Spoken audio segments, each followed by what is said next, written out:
Assalamualaikum warahmatullahi wabarakatuh. Halo, perkenalkan nama saya Fitri Awalia, NIM 856353771 dari jurusan Pendidikan Guru Sekolah Dasar atau PGSD. Di video ini saya akan menjelaskan tentang ontologi, epistemologi, dan aksikologi, serta keterkaitan ketiganya dalam filsafat ilmu. Pertama, ontologi. Ontologi itu membahas tentang apa yang menjadi objek kajian dalam ilmu, atau bisa dibilang apa yang dipelajari dan hakikat dari realitas tersebut. Contohnya, dalam ilmu pendidikan yang dipelajari itu seperti siswa, proses belajar, metode mengajar, dan lingkungan sekolah. Kalau di ilmu biologi, yang dikaji itu makhluk hidup seperti manusia, hewan, dan tumbuhan. Jadi, setiap ilmu punya objek kajian masing-masing. Dari sini kita bisa lihat kalau ontologi itu menjawab pertanyaan apa yang dipelajari dalam suatu ilmu. Kedua, epistemologi. Epistemologi membahas tentang bagaimana ilmu itu diperoleh, metode yang digunakan, dan bagaimana cara membuktikannya.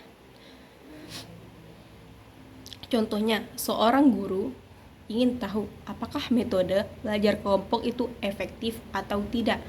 Nah, dia bisa melakukan penelitian di kelas, mengamati siswa, lalu membandingkan hasil belajar sebelum dan sesudah menggunakan metode tersebut. Contoh lain, dalam ilmu sains, kebenaran biasanya diuji lewat eksperimen di laboratorium. Jadi, epistemologi itu menjawab pertanyaan bagaimana cara kita mendapatkan ilmu dan memastikan itu benar. Ketiga, aksikologi. Aksikologi membahas tentang nilai, etika, dan tujuan dari penggunaan ilmu. Contohnya, ilmu teknologi bisa digunakan untuk hal yang baik seperti membuat aplikasi pendidikan atau membantu komunikasi. Tapi kalau disalahgunakan, misalnya untuk menyebarkan hoaks atau penipuan, itu jadi tidak dengan nilai yang baik. Dalam dunia pendidikan, juga ilmu digunakan untuk mencerdaskan siswa, bukan untuk menjatuhkan atau merugikan mereka.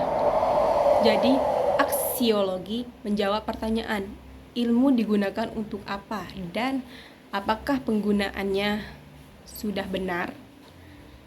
Nah, ketiga hal ini sebenarnya saling berkaitan dan tidak bisa dipisahkan. Ontologi menentukan apa yang dipelajari, epistemologi menentukan bagaimana cara mempelajarinya, dan aksikologi menentukan untuk apa ilmu itu digunakan. Contohnya, dalam pembelajaran di kelas, ontologi yang dipelajari adalah materi pelajaran dan siswa sebagai subjek belajar. Epistemologi, guru menggunakan metode diskusi, ceramah, atau praktik untuk menyampaikan materi. Aksikologi, tujuan akhirnya adalah supaya siswa paham, berkembang, dan bisa menerapkan ilmu dalam kehidupan sehari-hari. Jadi, bisa disimpulkan, ketiga konsep ini menjadi dasar penting dalam filsafat ilmu karena membantu kita memahami ilmu secara lebih lengkap. Tidak hanya dari isinya saja, tapi juga cara mendapatkannya dan memanfaatkannya. Kesimpulannya, ontologi, epistemologi, dan aksikologi itu saling melengkapi. Tanpa salah satu dari ketiganya, pemahaman kita tentang ilmu itu kurang utuh. Sekian penjelasan dari saya. Terima kasih. Wassalamualaikum warahmatullahi wabarakatuh.